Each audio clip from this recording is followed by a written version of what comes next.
Hola, ¿qué tal? ¿Cómo estáis? Soy Francesc Sánchez y os doy la bienvenida al espacio de entrevistas y conversaciones del Inconformista Digital. Hola, ¿qué tal? ¿Cómo estáis? Estamos en una nueva grabación, en una entrevista con Alexandre Rigol. Alexandre Rigol es historiador por la Universidad de Barcelona. Llevó a cabo una investigación sobre el exilio republicano en el norte de África, en la Universidad de San Diego. Es graduado en la Yad Vashem Jerusalén, la Escuela Internacional para los Estudios del Holocausto. Ha hecho de formador en diferentes cursos sobre la temática del Holocausto. Desde el 2001 es profesor de Historia, Geografía y Economía en diferentes institutos públicos. Y Alexander Rigol es miembro de la Junta de la Asociación Amical Mauthausen y otros campos y todas las víctimas del nazismo en España. Por estos estudios y esta experiencia que acabamos de comentar, hoy vamos a abordar el fenómeno de los campos de concentración y exterminio en Europa durante la Segunda Guerra Mundial, sobre aquellos españoles que fueron deportados hacia los campos de trabajo forzados y de la muerte, y sobre el papel que lleva a cabo la asociación Amical Mauthausen. ¿Qué tal estás, Alex? Hola, buenas tardes. Pues bien, muy bien, gracias y gracias por invitarme. Y bueno, no es una invitación a mí ni a la Mical, sino es una invitación a que puedan hablar todas las víctimas de nazismo después de tantos años y es una oportunidad para que todo el mundo, bueno, que mucha gente que desconoce, pues bueno, que hubo también republicanos entre las víctimas del nazismo. Muy bien, pues me parece perfecto lo que acabas de decir. Voy a hacer una pequeña introducción muy breve eh, para introducir el tema, ¿no? Primero nos situamos cronológicamente en lo que es la antesala de la Segunda Guerra Mundial, con la ascensión del nacionalsocialismo de Hitler en Alemania, pero también del fascismo propiamente dicho en la Italia de Mussolini, y gobiernos afines ideológicamente en media Europa, incluido en España el régimen de Francisco Franco.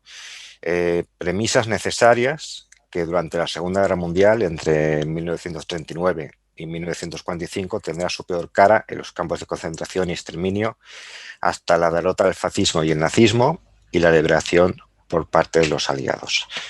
Vamos a empezar y me gustaría primero que habláramos un poco de qué es la asociación Amical Mauthausen, que se crea en el año 1962 de una forma clandestina y es legalizada en 1978 con el proceso de la transición.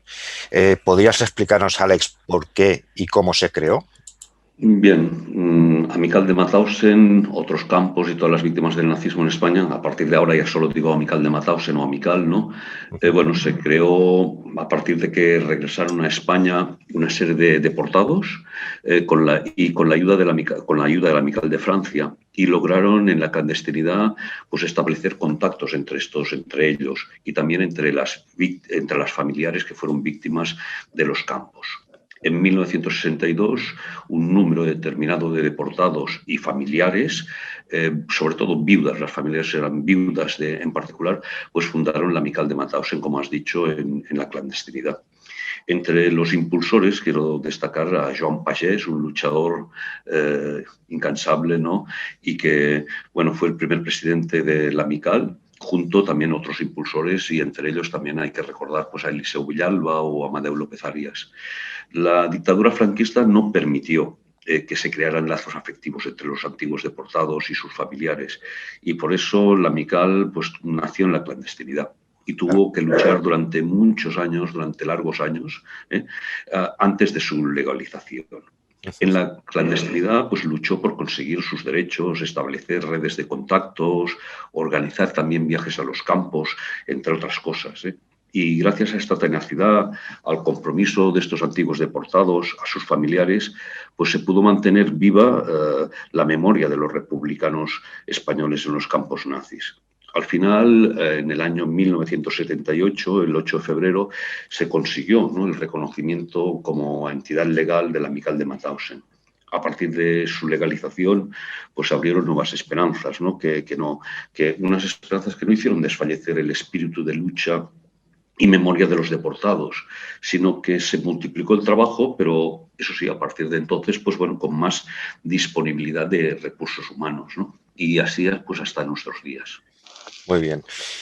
Está claro, ¿no?, que durante la época de Franco había una parte de nuestro pasado, ¿no?, tanto en España como fuera de España, en este caso en lo que sucedió durante la Segunda Guerra Mundial, ¿no?, con los perdedores de la guerra, ¿no?, en este caso eran los republicanos, que se omitió.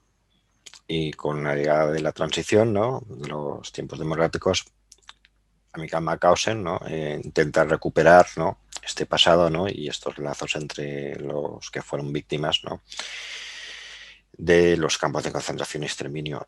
¿Me podrías comentar ahora cuál es la labor, el trabajo que ha desarrollado la Amílcar Mauthausen y que sigue desarrollando en nuestros días? Pues sí, sí, sí. Ampliar un poco. Sí, sí, desde la fundación, y actualmente el Sí. trabajo que realiza y que ha realizado y que realiza la Amical, pues ha sido ingente. Podemos destacar hasta el día de hoy, ¿no?, que evidentemente, una de las principales funciones desarrolladas por la Amical ha sido defender los intereses morales y materiales de los deportados y de sus familiares, para salvaguardar la memoria del pasado y recordar para el futuro. Amical, por tanto, se ha mantenido invariablemente fiel al juramento de Buchenwald y de Mauthausen realizado por los deportados cuando fueron liberados.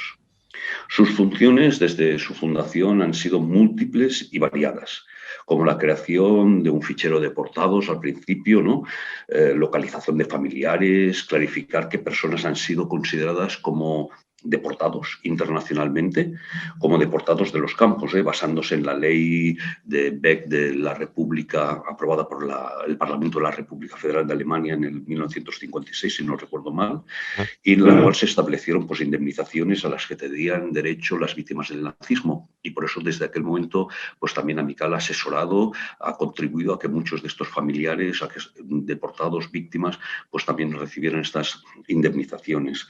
Esto ha significado un trabajo duro, un trabajo muy grande, y de ayuda a las familias y, por lo tanto, de asesoramiento para que pudieran recibir estas indemnizaciones, y también otras a través del gobierno francés.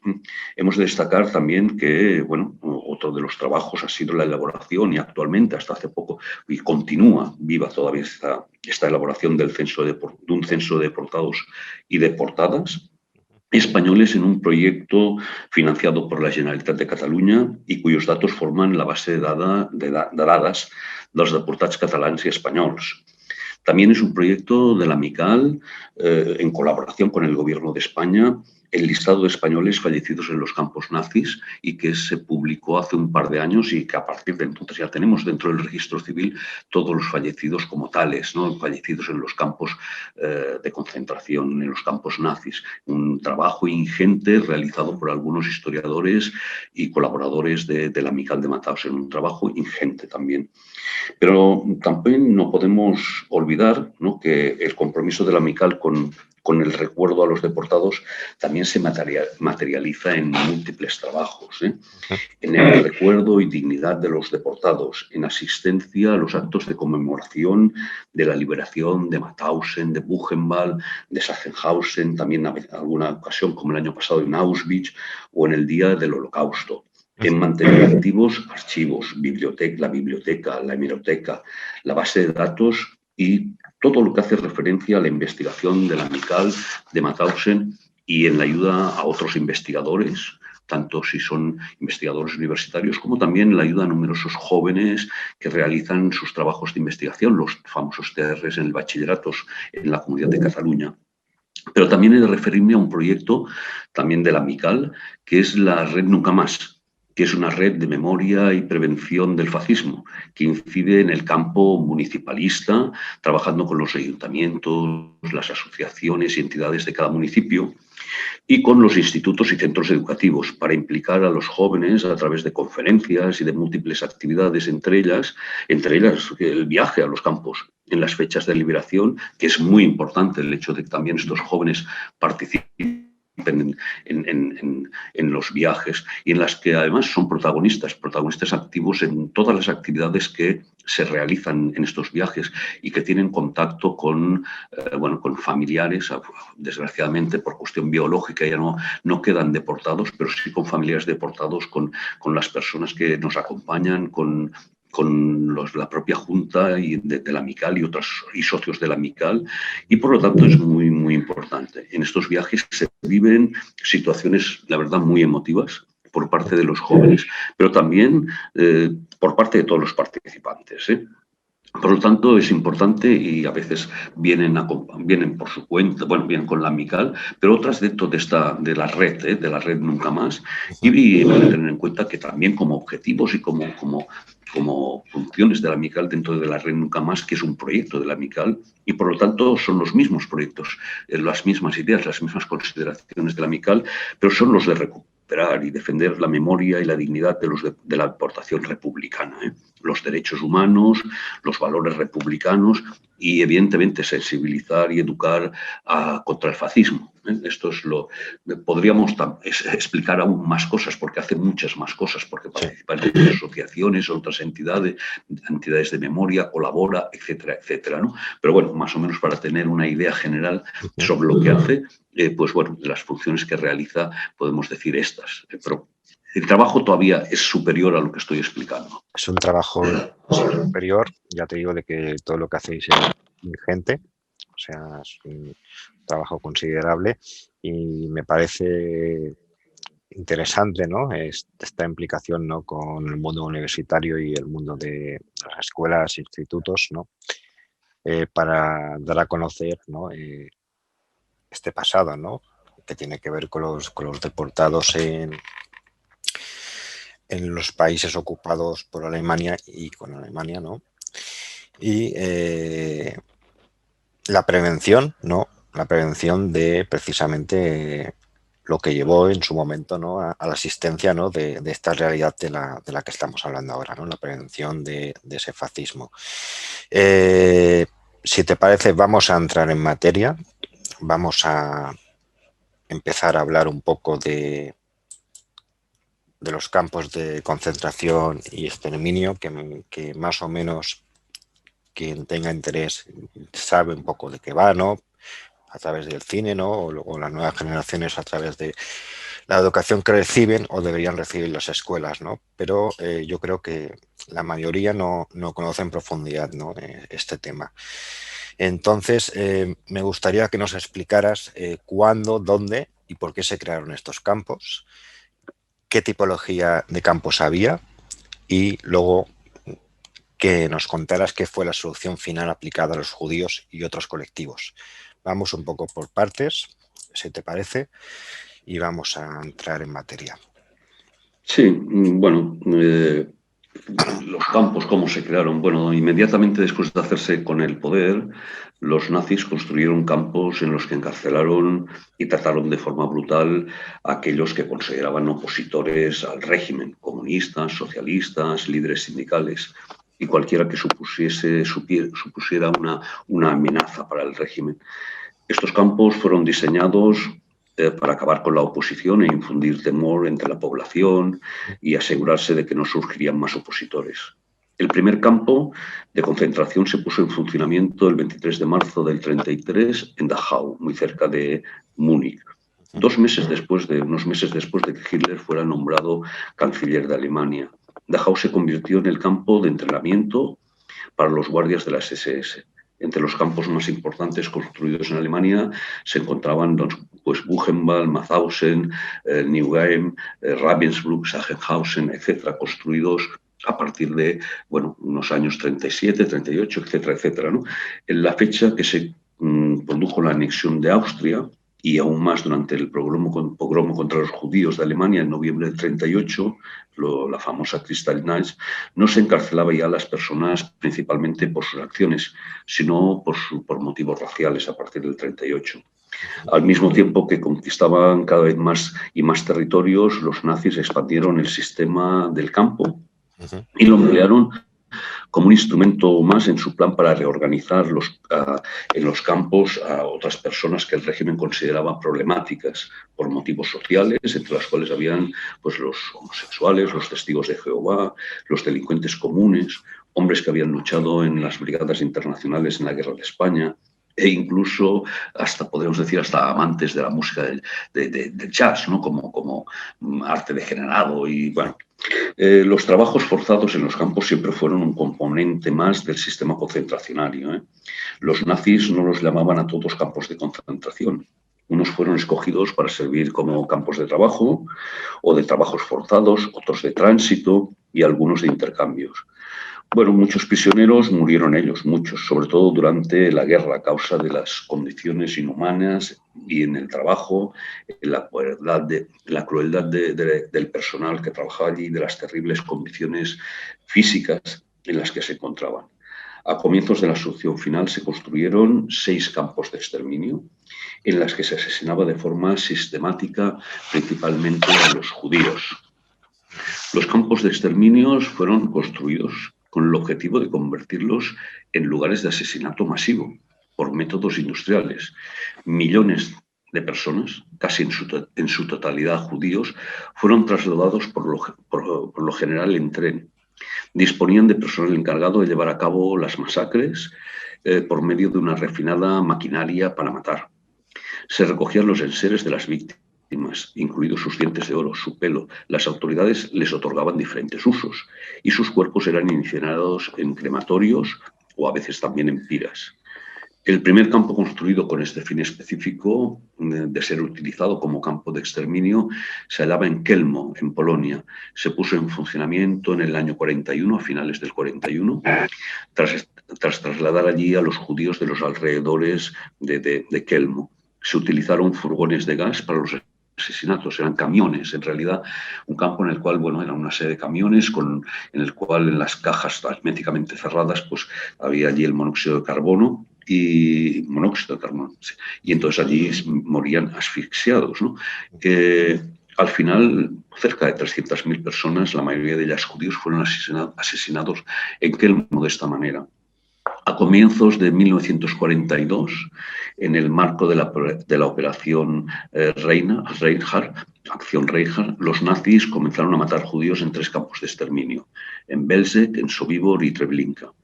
La mayoría de los judíos de Polonia fueron asesinados en estos campos durante el año 1942 y el 43. En total, cerca de 1.700.000 judíos murieron en los campos de la operación Reinhardt. Majdanek también era un campo de exterminio, pero era un campo al mismo tiempo campo de concentración y campo de trabajo y centro de exterminio. A diferente de los otros, la mayor parte de los internados, de los deportados prisioneros allí, no eran judíos. Los judíos eran en Majdanek, no eran mayoría, pero bueno, también formaban parte de este colectivo de ser exterminados. Pero, como todo el mundo sabe, el campo de peor fama fue el de Auschwitz. Con el tiempo este se convirtió en un enorme complejo formado por campos de trabajos y subcampos. El centro de exterminio se puso en funcionamiento en la primavera del 42, tras la construcción de cámaras de gas de mayor tamaño en Auschwitz II, al lado, cerca de 3 kilómetros de Auschwitz I, lo que es Birkenau. Muchos judíos fueron asesinados nada más llegar a Auschwitz, otros fueron destinados a trabajos forzados y cuando ya no podían continuar, pues eran enviados a Birkenau, donde eran asesinados empleando el gas. Finalmente, cerca de 1,5 millones más o menos de judíos y alrededor de 100.000 polacos, gitanos, prisioneros de guerra soviéticos y de otras nacionalidades fueron asesinados allí. 1.100.000, me he equivocado, he dicho 1.500.000, 1.100.000 en total, 1.100.000 más o menos. Las cifras tampoco, aunque no sean exactas, tampoco no tienen demasiada importancia dentro de la barbarie, ¿no? Ya no, estamos hablando de personas y los números a veces pues se escapan un poco. Luego de la invasión alemana de la Unión Soviética, el 22 de junio del 41, comenzaron también, que es otra manera de asesinar y otra manera de exterminar, comenzaron los fusilamientos masivos de judíos. Más del 80% de los judíos lituanos fueron asesinados hacia finales de de 1941, después de Rumanía, etcétera, fueron exterminados en los primeros meses de la invasión alemana en la Unión Soviética por los comandos especiales, llamados los comandos móviles, los Eisengruppen, que asesinaban y fusilaban a... Primero empezaron con comunistas y judíos en Polonia, después continuaron ya con, sobre todo, judíos, también gitanos, pero con todas las familias, hombres, mujeres, niños, etcétera, etcétera. Se calcula que también más de 1 millón fueron asesinados de esta manera. Y hemos de tener lo que hablabas tú de la solución final, cómo surge todo esto. Bueno, después de la actuación esta de los asesinatos por balas, es decir, los fusilamientos a través de los Eisengruppen, pues llega un momento en el cual, bueno, la operación de asesinar y de exterminar a los judíos de la faz de la tierra, por decirlo de esta manera, no, bueno, era lento, ¿no? Y entonces fue convocada en una conferencia al lado de Berlín, en un suburbio de Berlín, en Wannsee, y lo que se llama la conferencia de Wannsee, con el propósito de coordinar los métodos de ejecución de la solución final al problema judío, tal como se le llamó, ¿no?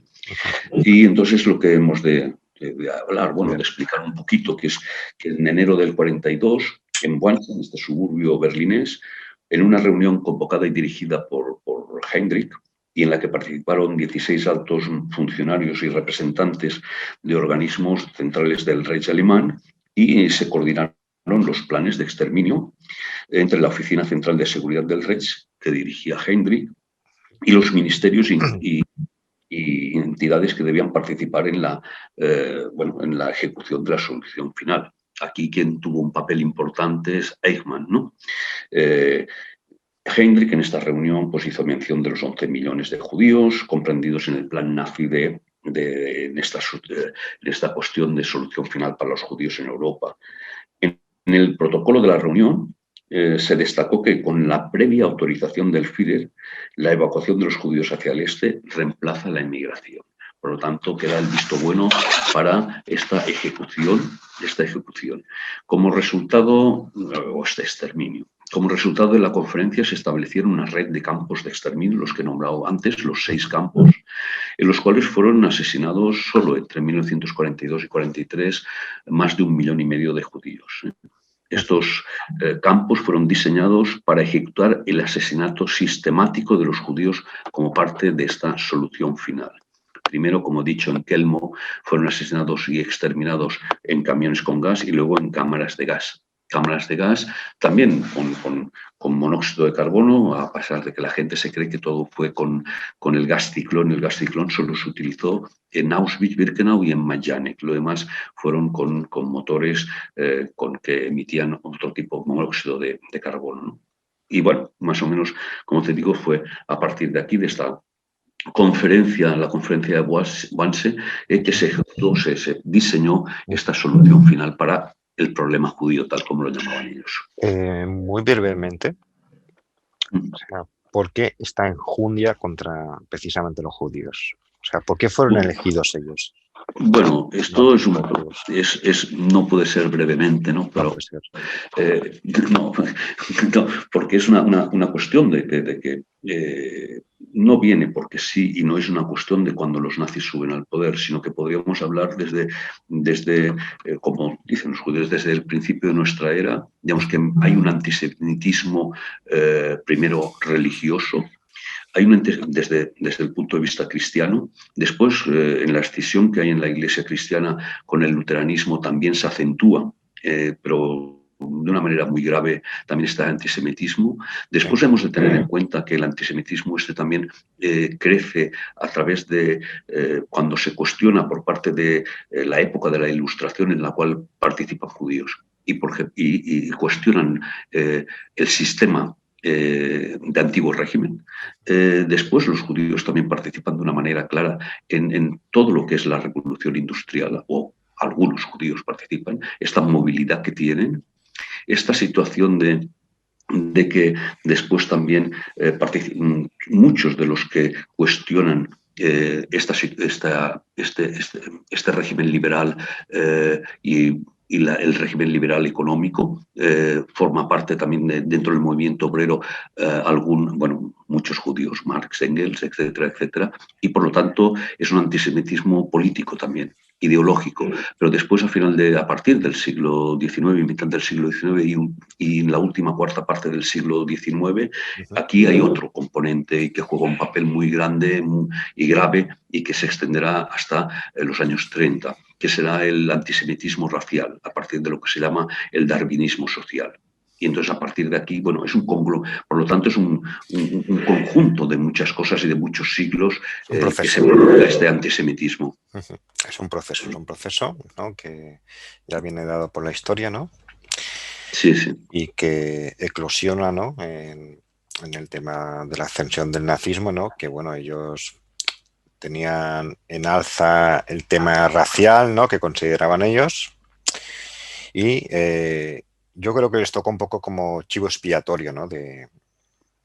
Hombre, para mí no hay que olvidar que no es solo el antisemitismo está en su proceso solo en Alemania, que es un antisemitismo que está muy establecido en toda Europa, sí, en Rusia, sí. en Francia no podemos olvidar, en Francia y en toda Europa central, en España misma, digamos, por todos estos componentes. En algunos sitios es la suma de todos los componentes, en otros por componentes solo parciales, pero bueno, va sumando todo, ¿no? Y hay en toda Europa hay un antisemitismo grande, ¿no? Que explosiona en este momento, ¿no? Está claro.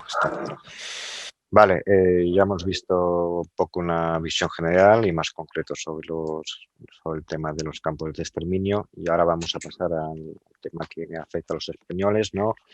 Tenemos que situarnos en el final de la Guerra Civil, cuando más de 500.000 de republicanos cruzan la frontera con Francia y la mayoría de ellos, sobre todo hombres, terminan en campos de concentración en este país, ¿no? Poco después estalla la Segunda Guerra Mundial y muchos terminan en campos de concentración en Alemania, ¿no? Y en los territorios que había ocupado Alemania, ¿no? O sea, ¿cómo terminaron los exiliados españoles, ¿no? En los campos de concentración nazis? Tal como dices, no se puede obviar, no sé, esta retirada y exilio de los españoles hacia Francia, ¿no? Al principio, bueno, es una luz de gente, como dices, 500.000 de personas más o menos, y que, bueno, donde van a parar a campos de refugiados. Lo que eran aquellos españoles indeseables, ¿no? Que les llaman rojos indeseables o españoles indeseables por parte de Francia, cuando un poco antes de estallar la Segunda Guerra Mundial o cuando estalle la Segunda Guerra Mundial, entonces son necesarios. Muchos se les da diversas oportunidades, ¿no? Algunos que puedan volver que puedan volver a España, porque según Franco, los que no estén manchados de sangre pueden volver y tal. Habrá algunos, un tanto por ciento importante que volverán, se encontrarán después con las sorpresas de que las promesas no eran ciertas, pero bueno, lo que nos interesa ahora a nosotros es que, bien, los que se quedan tienen diversas salidas, diversas oportunidades a salir de estos campos de refugiados, y son diversos destinos que tienen estos republicanos. Algunos pues irán a parar a la Legión extranjera, otros en batallones de marcha o en las compañías de trabajo de extranjeros, las CTE, ¿no? Después de la invasión de Francia y la posterior firma del armisticio con el mariscal Pétain, muchos republicanos españoles se han detenidos. El gobierno de Vichy pues, se desentendió totalmente de su destino y también colaboró facilitando pues, información a los alemanes sobre ellos para poderlos identificar. Otros fueron pues, detenidos en el campo de batalla o en la línea Maginot, en diversos sitios, en muchos sitios. La postura de Franco de negarles la condición de españoles les convirtió en apátridas, en indeseables, marcados con el triángulo azul. Y no hemos de olvidar que uno de los responsables de este crimen contra el pueblo español fue Serrano Suñer, el cuñadísimo, el ministro de Franco. De los deportados españoles podemos distinguir dos grupos: los capturados por el ejército alemán, que fueron a parar la mayoría a Mauthausen, y que portadores del Triángulo Azul, Triángulo Azul como apátridas, porque no habían españoles fuera y que fueran enemigos de España, ¿no? Y por lo tanto apátridas. Y un porcentaje más reducido que pertenecían a la resistencia francesa, que fueron detenidos por la policía francesa y por la Gestapo, y que fueron deportados a los campos como presos y presas políticos. No hemos de olvidar que también fueron también muchas mujeres que fueron detenidas. Pero lo que no podemos olvidar también es que aparte de estos dos grupos principales, de los que fueron a parar a Mauthausen, los apátridas, los del Triángulo Azul, los otros que pertenecían a la resistencia y fueron deportados, y ya fueron como políticos y como franceses y que llevaban el Triángulo Rojo, que fueron a Buchenwald, lo que fueron las mujeres a Ravensbrück, lo que sea. Hay un caso excepcional y muy grave, que no entra en ninguno de estos grupos. Es el llamado convoy de los 927 o convoy de Angoulême, formado por civiles, por hombres, mujeres y niños, que se encontraban refugiados en el campo de Les Allers, muy cerca de la ciudad de Angoulême.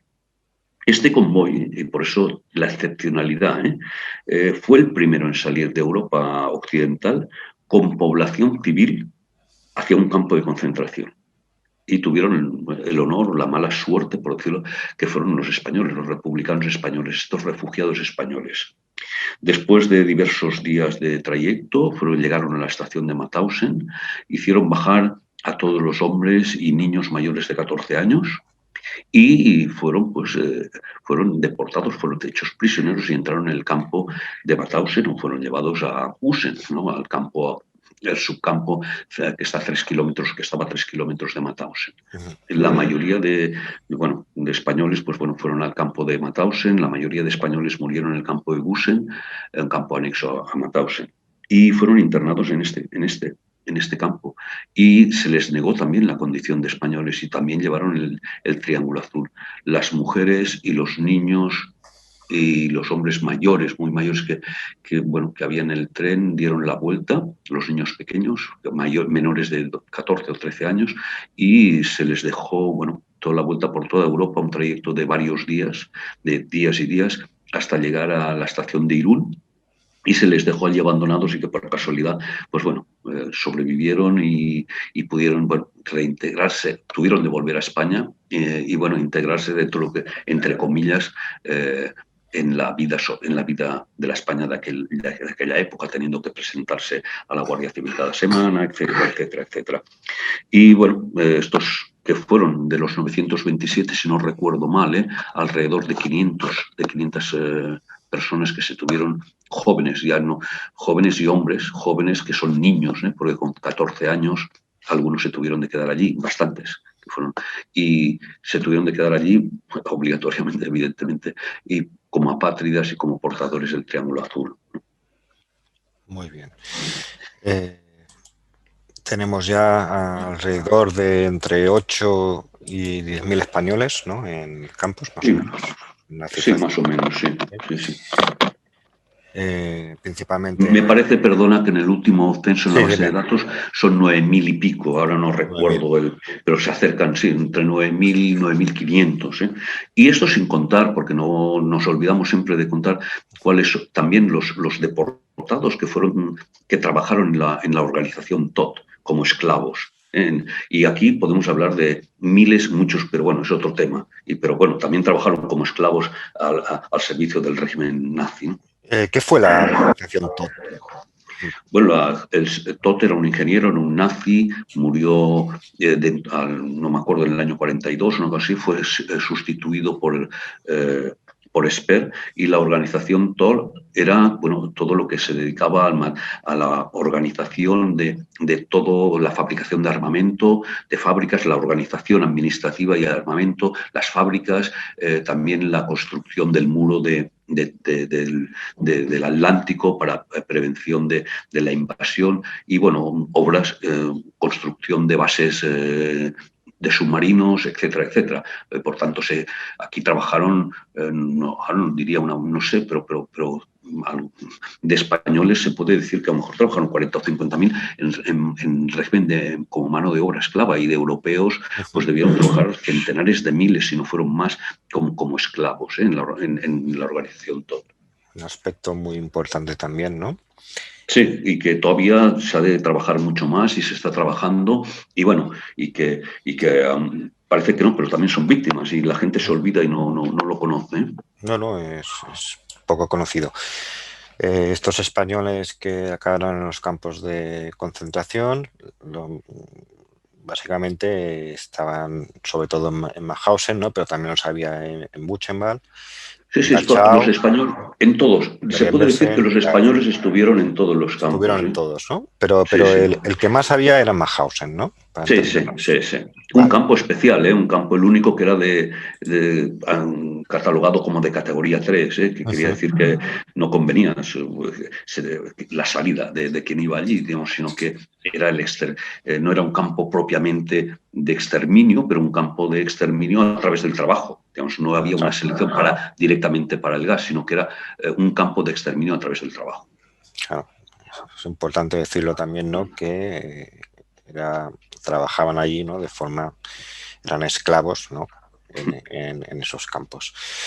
Y Mauthausen, ¿no? Que está en Austria, ¿no? Sí, Precisamente. muy cerca de Linz, está muy cerca de Berlín. Linz Ujú, y con toda una serie de subcampos, de comandos, ujú. digamos, desde Gusen, que es donde se puede decir que es el cementerio de los españoles, porque que está a 3 kilómetros o 4 de, más o menos, no me acuerdo, de Mauthausen, y que es donde murieron la mayoría de los españoles, que era un campo anexo en el cual de unas 30.000 personas, una cosa así, Sí, sí. había allí. ¿Cómo era el día a día de los que estaban en estos campos? Bien, el día a día más o menos en todos, se puede decir, con las variaciones que pueda haber, más o menos eran similares en algunas, muchas cosas, ¿no? Hemos de tener en cuenta que había una estructura jerárquica Ujú, y en los campos y que el trabajo y que fue establecida en lo que se llama el sistema Dachau, ¿no? Que es de los primeros campos, ¿no? Al frente del campo estaba el comandante del campo y bajo su mando un equipo de oficiales y uno de ellos estaba al cargo del campo de prisioneros después de haber pasado por una etapa de entrenamiento, por decirlo así. Había supervisores y encargados de todo tipo que estaban subordinados a la comandancia. Y había un sistema jerárquico paralelo que estaba compuesto por prisioneros, los encargados o supervisores, que eran los capos. Eran la élite del campo, una élite temida y envidiada al mismo tiempo, ¿eh? Eran normalmente la mayor parte de los capos, eran pues delincuentes, bueno, eran presos comunes, ¿eh? Cuando el prisionero llegaba al campo, debía entregar su ropa, sus efectos personales, era rapado su cabello de arriba abajo, absolutamente todo el cuerpo, y recibía como vestimenta un uniforme a rayas y un par de zuecos de madera. La expectativa, por lo que has dicho del trabajo y todo, pues era la expectativa de vida era por lo común de algunos meses y sobre todo más en Mauthausen, ¿eh? Luego de este tiempo el preso se convertía en la jerga del campo, en la jerga de algunos campos, en lo que se llamaba un musulmán, ¿no? Un ser humano en estado de completa extenuación y debilidad, de tal modo que apenas podía moverse, comunicarse, por tanto que estaba a las puertas de la muerte, o en algunos campos ya, según cómo y según qué épocas, pues ya iban directamente pues a la cámara de gas. ujú. Bueno, el campo, la rutina era, bueno, pues cada mañana, y era de lo más aterrador, era para los prisioneros en la formación en los Appels, que se realizaba al amanecer, o bien por la tarde cuando los prisioneros regresaban del trabajo. Estos debían permanecer en posición de firmes, sin posibilidad de moverse, a menudo por varias horas, y a la intemperie. Era igual que estuviera nevando, bajo cero, que hiciera un sol, bueno, un sol terrible. Digamos, y aparte a la libre, bueno, albedrío y capricho, según cómo, de las personas que decidían que estuvieran más o menos horas, ¿no? La rutina estaba compuesta por una serie de órdenes y obligaciones habitualmente dictadas a todos los prisioneros, unos pocos a algunos individuos, la mayoría conocidas y algunas imprevisibles. Y por lo tanto, por eso era esta rutina y en las formaciones de los Appels, estas eh, rutinas y estas obligaciones dictadas cuando eran imprevisibles. Por eso este terror y esta situación de miedo, ¿no? Todas las fuerzas del prisionero se invertían en superar las distintas etapas de esta rutina diaria: amanecer, arreglar la litera, la formación, la marcha del trabajo, una labor extenuante. Se había de superar la insalubridad y la precariedad del alojamiento, el frío, los castigos, las enfermedades, la espera de la comida diaria, consistente por lo general durante el día una sopa insípida bueno, con de algún vegetal, nabo o lo que fuera, o una col, y un trozo de pan. Alimentación evidentemente insuficiente para quienes realizaban unos trabajos pesados y muy duros. La rutina también significaba otra vez el regreso al campo, la formación otra vez, con todos estos castigos, con todas las obligaciones habituales o imprevisibles, y así sucesivamente. Los deportados trabajaban en beneficio de las SS, como mano de obra esclava, como mano de obra esclava.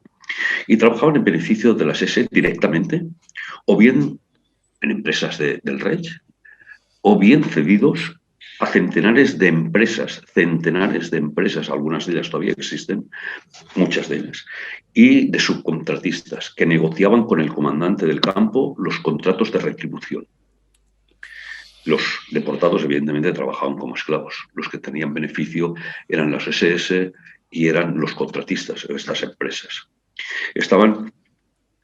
Los deportados también estaban enrolados en comandos dirigidos por capos, trabajaban en canteras, en talleres subterráneos, sobre todo cuando avanzaba la guerra, en los cuales en los talleres subterráneos se fabricaba material de guerra, en excavaciones, en fábricas de material bélico, en fábricas de uniformes, en trabajos agrícolas, obras en carreteras, en marismas, o hasta en trabajos muchas veces inútiles, hasta la muerte o hasta el límite de la resistencia humana.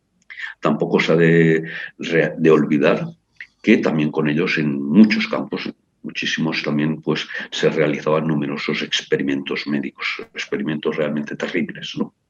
Y bueno, y aquí cuando decimos muchos centenares de empresas, contratistas, subcontratistas, aquí podemos hablar de personas que contrataban a estos deportados para, bien, estaban al lado de un campo y para la recolección de la cosecha, para limpiar el bosque por parte de algún particular, por el ayuntamiento del lado de algún campo. Por lo tanto, digamos, no era una cosa que, bueno, más o menos se desconocía, sino que podemos hablar de centenares y centenares, miles en total de empresas, empresarios, contratistas y subcontratistas que se beneficiaron de esta mano de obra esclava. Hemos de recordar simplemente, y no quiero aquí recordar, me dejo muchísimas, pero puedo recordar algunas de las empresas famosas y que todavía existen, como por ejemplo Siemens, Krupp, Daimler-Benz, BMW, Volkswagen, Henkel, IG Farben, ¿no? Que IG Farben es la actual Bayer, ¿no? la empresa química, y numerosas pequeñas empresas, granjeros, agricultores, etcétera, etcétera. En los campos también no hemos de olvidar, dentro de estas rutinas, no podemos olvidar que también se realizaban de vez en cuando, aparte de estos trabajos, de los trabajos forzados y de todo esto, se realizaban algunas actividades culturales, también, sobre todo en algunos lugares donde había más judíos, sobre todo algunas actividades religiosas, todo esto de forma normalmente clandestina, y también de reuniones políticas clandestinas. También es verdad que en algunos momentos se permitía el domingo o algún día también se permitía algún tipo de deporte. Esto también es cierto. Pero bueno, era un trabajo extenuante como mano de obra, y ya digo que la mayoría, bueno, tenían un límite de vida muy, muy limitado, porque bueno, era vivir para producir para vivir. En realidad la rutina era esta. Lo que vemos es el regreso del esclavismo, Sí. y que implicó a buena parte, ¿no? del país, ¿no? De la mayoría de empresas, ¿no? Sí, sí. Dentro de esta situación terrible, ¿no? Para los que estaban en los campos, ¿no? Había organización entre los presos y resistencia, ¿no? Sí, De sí, alguna forma, ¿no? Habían actos de sabotaje, ¿no? también, Continuaba sí. una lucha, ¿no? Que es muy desconocido esto que te estoy diciendo. Sí, sí, sí, sí, pero bueno, desde en los campos seguida, ¿no? Se formaron organizaciones de comités clandestinos nacionales e internacionales. Esto fue habitual en todos los campos. ¿Y quiénes lo integraban o quiénes empezaron a integrar estos comités, ¿no? Estos comités clandestinos? Bueno, lo integraban al principio pues, los deportados que física y moralmente estaban más fuertes y con más experiencia. A medida que iban ingresando más y más prisioneros acostumbrados a la lucha y a la resistencia, como por ejemplo los republicanos o los exmiembros de las brigadas internacionales, pues bueno, los comités fueron incrementando su importancia. Consiguieron, pues bueno, entre otras cosas, se trataba de conseguir la sustitución de presos comunes según qué lugares de confianza por personas de su propia confianza, sustituirlos en lugares de responsabilidad, en boicotear o ralentizar el ritmo de trabajo, para una posible sublevación o resistencia, pues hacer planos del campo.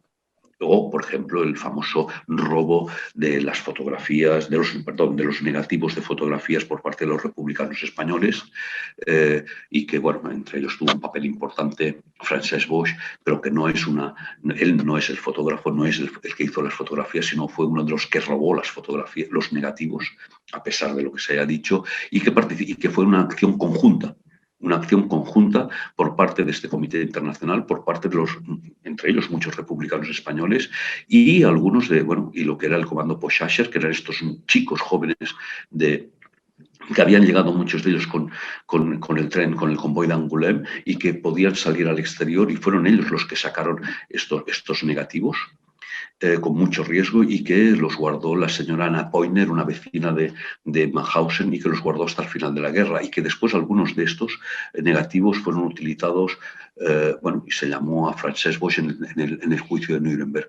Por lo tanto, hubo muchas acciones por parte de estos comités internacionales y que evidentemente al final que se avanzaba y que la guerra que iba avanzando, digamos, las organizaciones fueron creciendo y creciendo. Y, por ejemplo, en Mauthausen contribuyeron a la creación del Comité Internacional Clandestino de Resistencia, pero en todos los campos. Y por eso cuando hablamos del comité, se habla actualmente y todavía son los descendientes, y por ejemplo la Amical de Mauthausen pertenece a diversos comités internacionales, como el Comité Internacional de Mauthausen, de Sachsenhausen, de Buchenwald, son los herederos de estos comités internacionales que se crearon en estos momentos en los campos.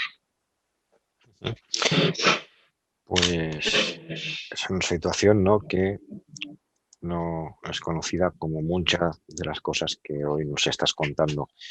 Llega el momento de la derrota de Hitler, el momento de la derrota del nazismo. Prácticamente se había derrotado al fascismo en Italia, el fascismo de Mussolini, y llega el momento de la liberación por parte de soviéticos y americanos. ¿Cómo fue esta liberación y cuál fue el destino de los supervivientes? Bueno, la liberación fue una situación en las semanas anteriores o las semanas un poco antes o alrededor de cuando se liberaron los campos, de esta llegada de las tropas norteamericanas o las tropas soviéticas a los campos o por ejemplo, británicas, por ejemplo, en Bergen-Belsen o lo que sea.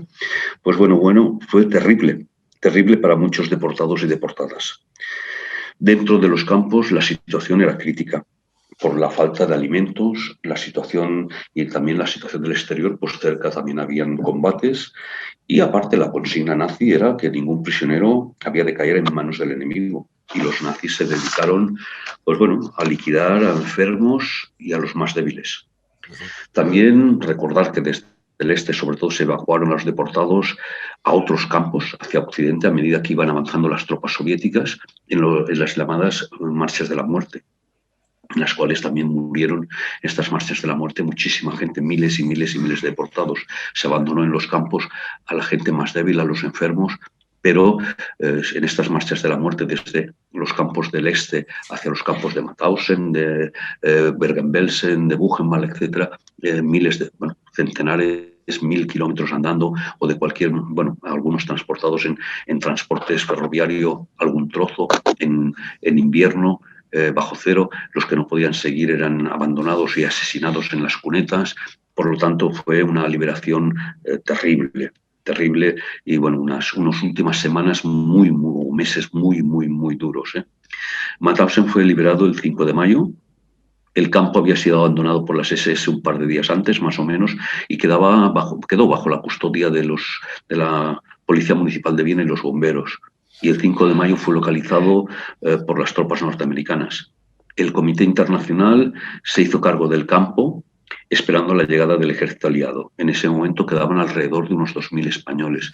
El 5, bueno, pues llegaron los americanos, fue liberado y, bueno, una vez liberados, pues bueno, esto depende de algunos campos, unos días antes, unos días, pues la situación, pero simplemente quiero explicar una cosa, un comando de Mauthausen, Ebense, que es donde están los campos, los túneles en los cuales se construía armamento, túneles grandiosos en los Alpes austriacos. La consigna era que entraran todos en los túneles, inundar los túneles y que murieran allí todos los deportados que había. Los centenares se enteraron por un chivatazo, se negaron a entrar y pudieron salvarse, ¿no? Pero bueno, por eso que lo que decía antes, no tenían que, hasta el último momento, el que no tenía de llegar ningún prisionero a manos de los que ellos llamaban enemigos, a las tropas aliadas, y por lo tanto liquidarles de la manera que fuera. Pero bueno, una vez liberados, el problema es que una vez liberados, bueno, al cabo de unos días, pues los países, los comités se hacen cargo de estos liberados, pero bueno, hay un problema, los españoles, ¿quién les reclama? No los reclama nadie y los problemas de los españoles, por lo tanto, no acaban aquí, sino que continúan, puesto que no tenían ningún país de acogida, no podían volver a España. Y hasta que Francia accedió a concederles salvoconductos y pudieron, la mayoría de ellos, regresar a Francia, llegaron sobre todo al hotel, bueno, a París, y en el Hotel Lutetia de París, lo que había sido la sede de la Gestapo durante la ocupación alemana en Francia, pues bueno, se convirtió en el centro de asistencia para los deportados.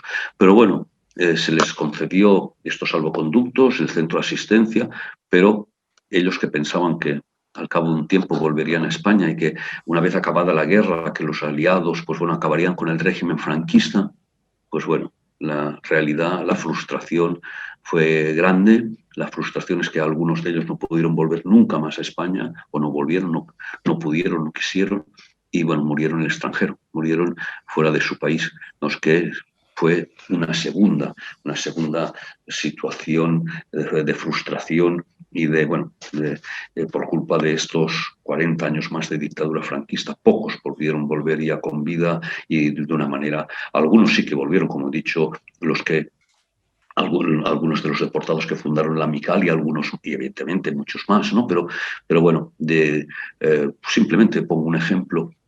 Uno de los fundadores de la Amical, Eliseo Villalba, funcionario del Ayuntamiento de Barcelona, volvió al cabo de unos cuantos años, fue depurado, no pudo trabajar más como funcionario, por eso se encontraba, por eso no podían volver, ni volvían, y algunos por responsabilidades políticas. Por lo tanto, la liberación para ellos no fue una liberación total como para otros. Terrible hasta el final. Dime. Terrible hasta el final en los sí, campos. Sí. Y decepción, ¿no? Sí. Los españoles. Frustración, mucha frustración. Frustración, ¿no? Con 40 años de dictadura, ¿no? Hasta que desaparece el dictador, ¿no? Y se inicia la transición. Alemania, como decíamos, queda derrotada, es dividida en dos, en la República Federal Alemana y la República Democrática Alemania, ¿no? En un contexto de Guerra Fría. Y me gustaría que comentaras cuál fue la actitud, ¿no?, del nuevo Estado de Alemania, principalmente de la RFA, ¿no?, con respecto a los supervivientes y con respecto a la memoria más reciente. Bueno, a ver, es un tema delicado, ¿no? Pero bueno, a ver, yo creo que se ha de afrontar de una manera clara, ¿no? Que hay un intento de desnazificación en Alemania cuando nace la República Federal Alemana, pero en muchas, y esto es así, y se ha de explicar, y se ha de decir que en muchas estructuras del gobierno a nivel administrativo, a nivel de policía, a nivel de lo que quedó de ejército, etcétera, lo ocuparon antiguos nazis, a pesar de esta desnazificación. El primer gobierno de Adenauer, dentro del gobierno o dentro de como secretarios de Estado o lo que sea, también había algunos. Sé que es difícil liquidar toda una administración y todo, pero es así. Pero también hemos de decir que hubo desde el principio también leyes contra el nazismo, juicios contra nazis. No hemos de olvidar que en el año 58, me parece que es, o 56, 58, hay los famosos juicios de Frankfurt también contra nazis. Bueno, hay rehabilitaciones de personas en las cuales, bueno, que habían sido condenadas por los nazis. Hay leyes parlamentarias reconociendo e indemnizando a deportados y víctimas del nazismo, no solo alemanes, sino otros también, como he dicho antes, también españoles. Y, bueno, a una labor de dar a conocer a las generaciones más jóvenes o aquellas que no lo vivieron. Podemos encontrar en Alemania en algunos institutos, en algunos centros, por ejemplo, algunas placas en las cuales, bueno, hay los nombres de algunas, esto lo he visto yo, de alumnos y alumnas judías que fueron expulsadas de las escuelas y hoy se les reconoce y tienen una placa en el instituto donde estudiaron.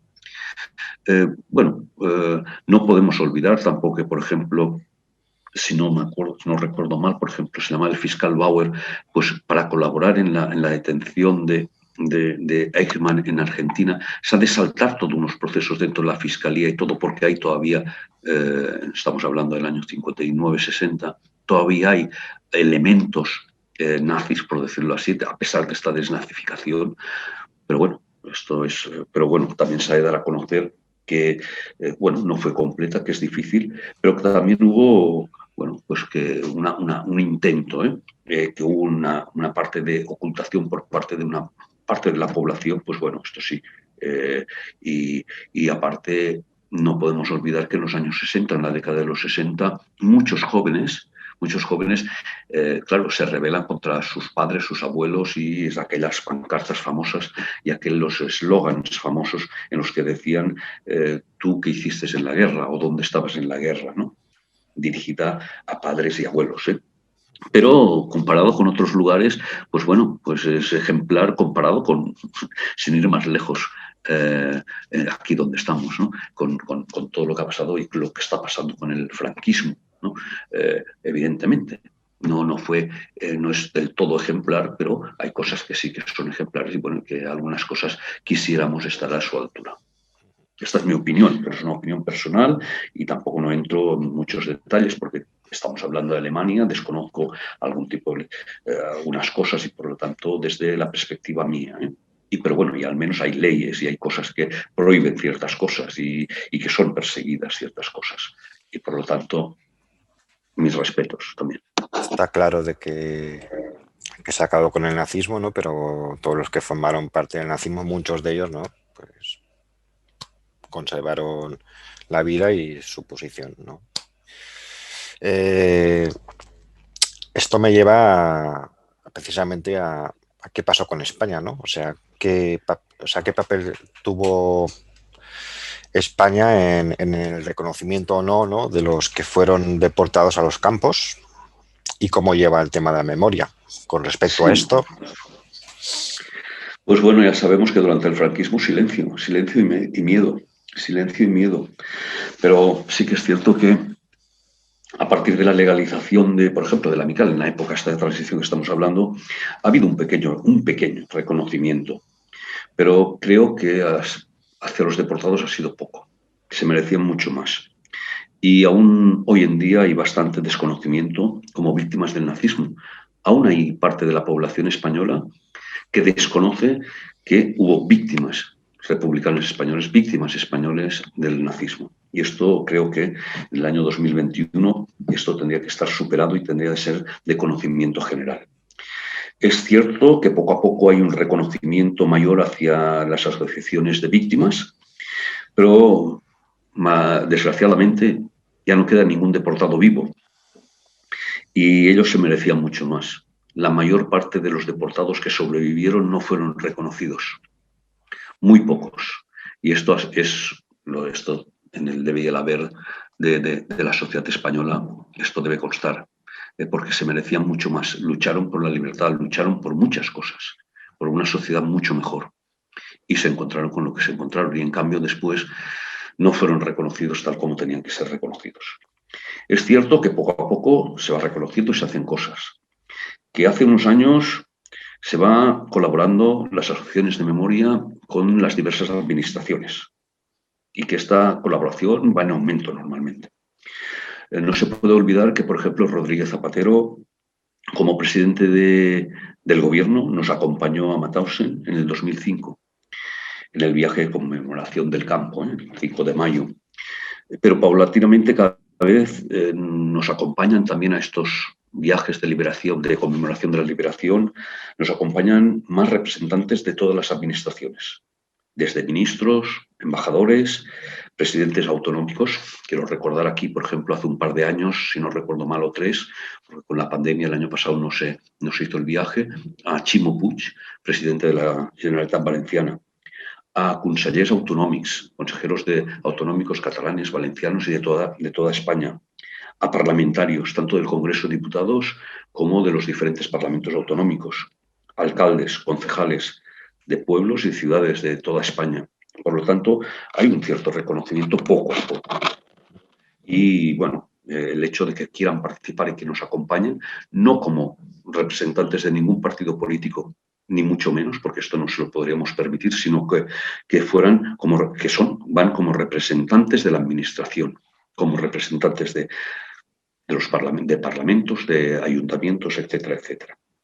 No quiero tampoco olvidarme y quiero mencionar que también, y por tanto es una actitud positiva de los últimos años, que hay acuerdos con administraciones, y hablo del Amical de Mauthausen, y que nos permiten seguir trabajando, como con el Gobierno de España, desde el Ministerio de Presidencia o Justicia, que empezó, si no recuerdo malamente, no recuerdo mal y no me equivoco, con García Margallo, ministro del PP, y que, bueno, comenzó una colaboración y que continúa con el gobierno actual, también con Justicia, con Presidencia, y ha continuado, como digo, con el gobierno actual. También mantenemos una relación cordial con la Generalitat de Cataluña y con el Memorial Democràtic de Cataluña, con la Generalitat Valenciana y con numerosos ayuntamientos y diputaciones de toda España y ayuntamientos que he dicho antes, he nombrado la red, nunca más, a través de la red con ayuntamientos de toda Cataluña.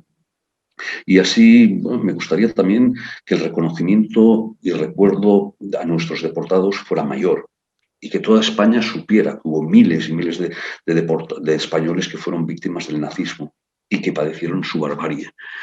Actualmente ya no quedan deportados, pero bueno, sus familiares también se merecen este reconocimiento. Sus familiares padecieron la situación, padecieron el silencio, padecieron el que les señalaran, padecieron mucho. Algunos de ellos tuvieron de vivir en el exilio durante muchos años, otros aquí, y señalados, insultados, y bueno, todavía está por hacer a todos los deportados y a sus familiares pues un reconocimiento de forma global. Se intenta hacer el día 5 de mayo, desde hace un par de años, el gobierno de España, el gobierno actual, hace un par de años, 2 o 3 años, no me acuerdo, instauró el día 5 de mayo como el Día del Deportado, como el Día de la Deportación, y se insta a todos los ayuntamientos, a todas las instituciones a hacer un reconocimiento. Hace poco, por tanto hace poco tiempo, muchos años, pero espero que con los años, poco a poco, con el tiempo, este reconocimiento sea extensivo a todas las ciudades, todos los pueblos de España, ciudades, ayuntamientos, parlamentos, etcétera, etcétera, etcétera. Bueno, vamos avanzando y habría mucho que hablar también, ¿no?, de lo que sucedió en España después de la Guerra Civil, ¿no?, porque aquí también hubo campos de concentración, ¿no?, hubo fusilamientos. Este ya sería otro tema, ¿no? Yo creo que, bueno, que ese reconocimiento desde que llegó la democracia, pues progresivamente se ha ido haciendo, ¿no? O sea, por lo que respecta a los deportados. Y es importante, ¿no?, que se dé a conocer esta realidad, ¿no? Y por eso estamos haciendo esta entrevista, para que más gente conozca un pasado, ¿no?, que no es tan conocido. ¿Podrías dar un último mensaje a los oyentes y decir lo Bueno, que quieras? sí puedo dar. La primera cosa es que el primer mensaje te lo quiero dar a ti. Y el primer mensaje es de agradecimiento. Agradecimiento por la posibilidad de dar a conocer la Mical, pero por encima de todo, de conocer la Mical, de poder recordar para no olvidar a las víctimas del nazismo, porque he tenido la oportunidad de hablar de las víctimas del nazismo y de todas las víctimas del nazismo. Y por lo tanto yo recuerdo a todas aquí, sin distinción. Y he tenido la oportunidad, y especialmente a los deportados republicanos españoles. Y ha sido gracias a ti, gracias a esta entrevista. Por lo tanto, muchas gracias. Pero también un mensaje a los, dos mensajes a los, o un mensaje y una reflexión a partir de una cosa. Mensaje que viene del planteamiento que hacen algunos intelectuales de la Escuela de Frankfurt, algunos filósofos, que dijeron que los campos nazis eran fábricas de la muerte y por lo tanto fueron la ruptura de la línea de la civilización que había empezado con las luces de la Ilustración y que en consecuencia no se han de analizar como un episodio más de la historia, sino que se ha de analizar desde otro punto de vista, mucho más grave y mucho más importante. Yo creo que es una reflexión que una vez que lo piensas, una vez que dices campos de la muerte, las luces de la Ilustración, nos ha de dar a pensar muchas cosas. Y muchas veces se banaliza el nazismo o cosas alrededor del nazismo. Y creo que la escuela de Frankfurt, estos filósofos, no recuerdo quién fue exactamente, no fue Hannah Arendt, no recuerdo quién fue, pero bueno, yo creo que es muy importante esta reflexión que hace. Y es una reflexión, no es un mensaje, una reflexión a todo el mundo que nos esté escuchando, que nos pueda escuchar y que, bueno, que se dice mucho. Y después, como epílogo, quiero recordar las últimas palabras del juramento de Mauthausen, realizado por los deportados que sobrevivieron después de su liberación. Y que dice así, de el último párrafo, que dice, recordando la sangre derramada por todos los pueblos y los millones de seres humanos sacrificados, asesinados, inmolados por el fascismo nazi, juramos no abandonar nunca el camino que en esta lucha sin tregua hemos trazado. Sobre las bases de la comunidad internacional, queremos erigir a los soldados de la libertad caídos en esta lucha sin tregua el más bello monumento, el mundo del hombre libre. Viva la solidaridad internacional, viva la libertad. Gracias por dejarme tener la oportunidad de decir todas estas palabras. Te agradezco tus palabras. Te agradezco tus palabras, comparto plenamente el mensaje. Creo que este es el tema más serio, ¿no?, que llevo de esta serie de entrevistas, ¿no?, que estamos haciendo aquí en el Inconformista Digital y que debería, ¿no?, sobre todo la gente más joven que desconoce la historia, ¿no?, pues a interesarse por estos temas, ¿no? Y la gente que ya conoce algo, ¿no?, pues que reflexione un poco más, ¿no? Creo que para dar una nota positiva, ¿no?, a todo esto, en el momento que se termina la Segunda Guerra Mundial, ¿no?, cuando Francia y Alemania deciden dejar atrás sus rencillas, ¿no?, y su mala relación, ¿no?, y se pone la primera piedra, ¿no?, de lo que fue la Comunidad Económica Europea, que hoy es la Unión Europea, ¿no?, yo creo que se consiguió algo muy importante, ¿no?, que es evitar precisamente la repetición de la guerra, ¿no?, de una nueva guerra, un nuevo enfrentamiento en Europa y evidentemente que no se volvieran a repetir episodios, ¿no?, como este que hemos trabajado aquí, ¿no?, sobre los campos de concentración y exterminio. Ese mensaje es importante también tenerlo en cuenta y sobre todo en unos días, ¿no? En el que se banaliza, ¿no? Un poco lo que fue todo esto, ¿no? Y el ascenso de ideas, ¿no? Que si no iguales se parecen mucho, ¿no? A las que se vivieron en Europa, ¿no? En los años 30. Muchas gracias por la entrevista, Alex. Eh, Vamos a poner, bueno, Didi. No, no, gracias a ti, simplemente, nada más. Vamos a poner, yo encantado de la entrevista, ya te lo digo.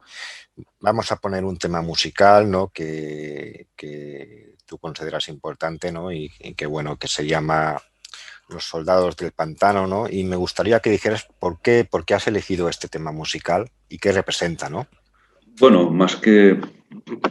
¿Por qué? Porque para mí es muy emotivo, ¿no? Una serie de gente, prisioneros políticos, que van a trabajar, que son obligados a trabajar, y no sé, la música, lo que en algunos momentos que he vivido, algunos episodios en algunos lugares de deliberación, de conmemoración, y que se ha puesto la música esta, pues bueno, pues me ha llegado mucho al corazón y me ha hecho sentirme, bueno, muy cercano a estos prisioneros, a estos soldados del pantano obligados a trabajar y obligados por sus ideas políticas, obligados a pasar por una vida difícil. Y bueno, me llega, no sé, me es muy emotiva y por eso la he escogido, me llega muy al corazón y me identifico mucho con ellos. Muy bien. Pues muchas gracias de nuevo a ti y a Michael Mannhausen por vuestro trabajo y os dejamos con un poco, os dejamos con toda la canción de Los Soldados del Pantano y hasta la próxima y un abrazo a todos.